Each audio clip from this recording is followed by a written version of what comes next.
बिस्मिल्लाहिर्रहमानिर्रहीम।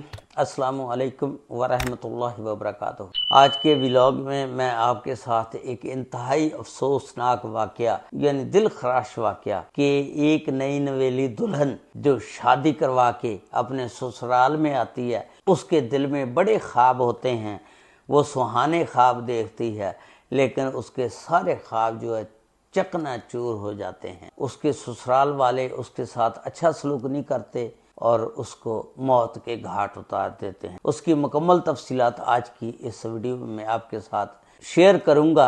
वालिदैन जो है ना, खुसूसन इस वीडियो को ज़रूर गौर से सुने। ये वाक़या फैसलाबाद का है, रहमत टाउन का वाक़या है। वहाँ पर एक फैमिली रहती है। उस फैमिली में दो भाई, एक आमर जो बड़ा भाई है वो मजूर है, उसकी शादी नहीं अभी हुई, और दूसरा भाई मोहसन जिसकी एक 4 माह की बेटी है, और तीसरे नंबर पर उनकी एक बहन हुमैरा है। दो उससे छोटी बच्चियां हैं, उनमें एक ऐशा है। ऐशा सबसे छोटी है।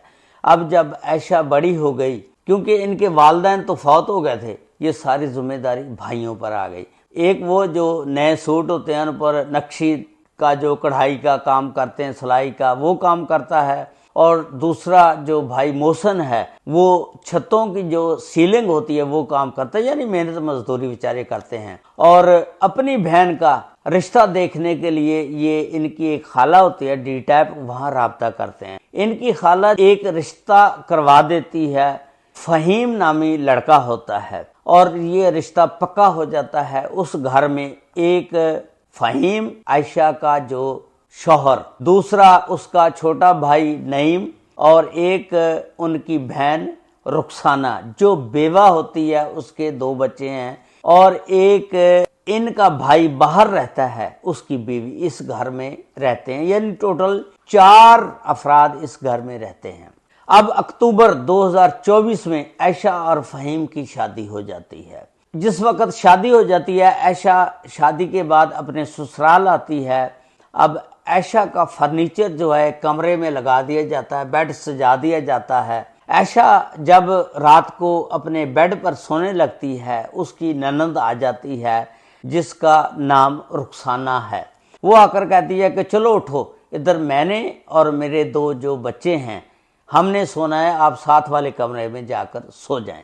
ऐशा जो है वो नहीं अब गई है इस घर में, उसने कोई बात ना की, वो खामोशी से उठी, उठकर साथ वाले कमरे में चले गई। अब ये नईम और फहीम ये जो है पिज़्ज़ा की दुकान पर काम करते हैं। पिज़्ज़ा का जो काम है आपको पता है, ये बर्गर शवारमे पिज़्ज़े वाले जो हैं, ये शाम को 4-5 बजे इनका कारोबार स्टार्ट होता है और रात 2-3 बज जाते हैं। ये रात को वापस आते हैं। अब जब फहीम जो है रात को वापस आया, देखा उसकी बीवी दूसरे कमरे में पड़ी है, वो भी जाकर साथ लेट गया। बीवी ने कहा आयशा ने कि आप आकर खामोशी से सो गए हैं, आप रुखसाना को पूछो जाकर कि वो बेड हमारा है, हमारे लिए लगाया गया है, हमें क्यों नहीं सोने दिया जाता। फहीम जो भाई है वो कहता है कि खामोशी से सो जाओ, मुझे भी सोने दो। वो जो भी बात करे वो अटल है, वो इस घर की खुद मुख्तार है, जो भी उसने फैसला करना है वो कर सकती है। जो फैसला उसने किया ठीक किया, आप सो जाएं। खैर वो जल्दी कुड़ती रही दिल ही दिल में, बेचारी रात गुजारी, सो गई। अब 2-3 दिन जिस वक्त गुजरे, उसने अपनी नंद रुखसाना को कहा कि अगर आप चाहती हैं कि मैंने ये कमरा लेना है तो ये कमरा मैं आपको खाली करके दे देती हूँ, मैं अपना सामान सारा साथ वाले कमरे में शिफ्ट कर लेती हूँ। नंद जो है रुखसाना वो कहती कौन सा सामान तू शिफ्ट कर लेती है, ये सारा सामान मेरा है, जाओ जाकर उस कमरे में सो जाओ, ऐसी बातें मत करो। उसने ना कमरे पे भी कब्जा कर लिया, उसके फर्नीचर, बेड, हर चीज़ पर समझो। अब ये जो रुखसाना घर का सारा काम करती थी, सफाई करती थी, सुबह का खाना, शाम का खाना, सारे काम करती थी, अब ये भी इसने छोड़ दिए। अब जो नई बहू ऐशा आई है इस घर में, ये सारे काम बेचारी उसको करने पड़ते हैं। अब उसको नौकरानी बना के रख लिया है। वो समझो कि इस घर की एक किस्म की मुलाजमा नौकरानी बन गई, सारे काम अब वो करती है। इसी तरह वक़्त गुजरता गया।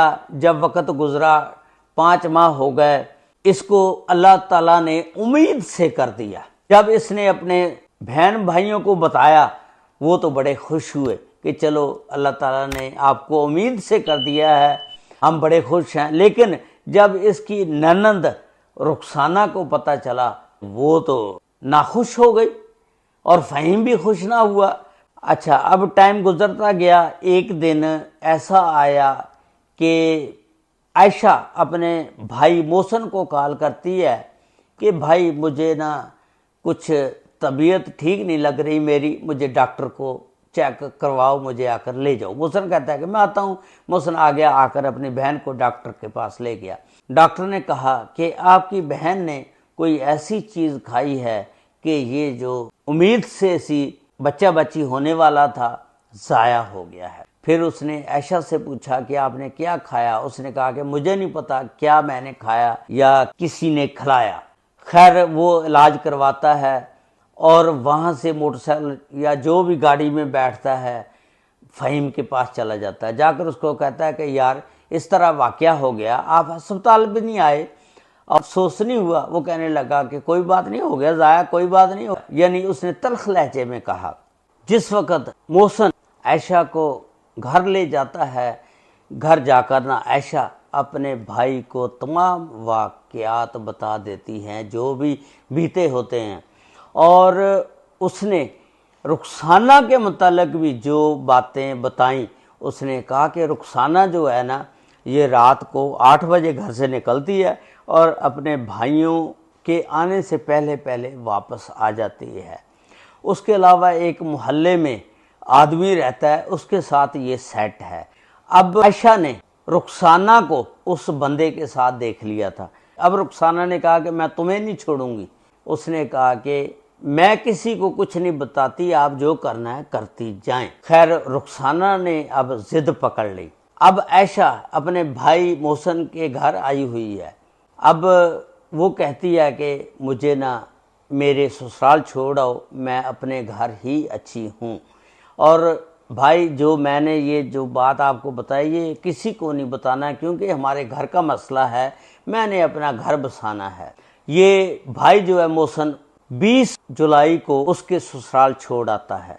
अब 2 दिन गुजरते हैं। 22 जुलाई को फिर फ़ोन कर देती है आयशा अपने भरा मोहसिन को कि भाई मुझे आकर यहाँ से ले जाओ, इनके तौर तरीके मुझे सही नज़र नहीं आ रहे और मैं इनके साथ गुजारा नहीं कर सकती, मुझे आकर ले जाओ। भाई कहता है कि मैं अभी आता हूँ। ठीक आधे घंटे बाद फ़हीम की कॉल मोहसिन को चले जाती है कि आपकी बहन की तबीयत बहुत ज़्यादा ख़राब है, जल्दी आओ। मोहसिन जल्दी जल्दी घर पहुंचता, देखता है कि उसकी बहन का जो मुंह है ना, बहुत ज़्यादा सुजा हुआ है, होंठ हैं नीले हैं। वो फौरी उठाता है, अस्पताल ले जाता है। जब अस्पताल लेके जाता है, डॉक्टर कहते हैं कि सॉरी, ये अल्लाह को प्यारी हो गई है। उसके बाद फ़हीम भी साथ होता है, वो ड्रामेगिरी करता है, रोता है। मोहसिन उसको कहता है ये ड्रामेबाजी ना अब करो, आप तो इस तरह के हैं कि जब ये अस्पताल में दाखिल थी मैंने आपको बताया, आप भी नहीं आए, ना आपका कोई घर वाला इसकी खबरगिरी करने आया, तीमारदारी करने आया, आप अब ड्रामेबाजी करते हो। इस तरह तलख कलामी हो जाती है। पुलिस आ जाती है और पुलिस फिर एक FIR दर्ज करती है 302 की, जो कि उस FIR का मुद्दई बनता है मोहसिन। वो फ़हीम पर, उसके भाई नईम और उसकी बहन रुखसाना, ये तीनों पर दर्ज होती है FIR। अब नईम और रुखसाना अबूरी ज़मानत पर हैं और फ़हीम को पुलिस जो है पकड़ लेती है। उसके बाद जब ज़िमनी लिखती है, पुलिस ने उसमें लिख दिया है कि ये जो जहर है ये इसने खुद खाया है, फ़हीम और उसके घर वालों का इससे कोई ताल्लुक़ नहीं। बता रहे हैं कि उन्होंने फ़हीम को भी छोड़ दिया है, लेकिन अभी केस चल रहा है। इसमें एक नसीहत है ख़ासकर वालिदैन के लिए, जो बच्चियों को शादी के बाद उसका पता नहीं लेते रहते कि क्या हुआ, ससुराल वाले कैसे हैं। लेकिन ससुराल वालों को भी चाहिए यार, जो बच्ची आप अपने घर में लाते हैं उसको अपनी बच्ची समझें, क्योंकि बच्चियां सबकी साझी होती हैं। क्योंकि अगर आप अपनी बच्ची का जब रिश्ता करेंगे, कोई इस तरह का सलूक आपकी बच्ची के साथ करे तो आपके दिल पर क्या बीतेगी। अल्लाह ताला हर एक की बच्ची के नसीब अच्छे करे। आमीन सुम्मा आमीन। अस्सलामु अलैकुम व रहमतुल्लाहि व बरकातहू।